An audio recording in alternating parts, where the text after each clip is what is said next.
Well, it's that time of year again, where the air gets crisp and the nights get spooky. And since I missed last year's Halloween episode, I figure I have some making up to do. As far as retro horror goes, there isn't too much to get excited about pre-Resident Evil, but one can certainly make an exception for the NES Spookfest that is Uninvited. Third in the Kemco point-and-click trilogy, this macabre and ghoulish title is chock full of character as well as chills. Uninvited hits all of the cliché horror marks, from dealing with hordes of zombies, angry ghosts, and giant spiders, all while trying to make your way through this mysterious mansion to find your lost sister. But it's all done in an endearing way that perfectly encapsulates the Halloween spirit and makes for such an enjoyable experience.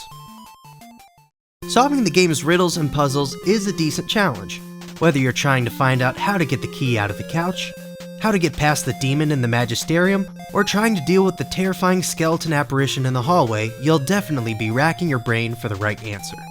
But I'll admit that a number of puzzles are a bit obtuse to figure out, like having to know that the killer tomato monster needs one of the 3 animals from the maze as a meal, using an axe to open a jar to find a cookie for the cookie monster, or trying to find your way through that damn maze.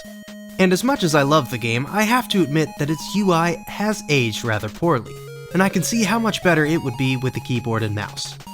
Having to scroll your way through all of the options is a bit tedious, as are mechanics like having to use the open command on every door before you can enter, or having to use the minimap to access doors that aren't present in the POV box, but you do get used to this kind of thing after a while.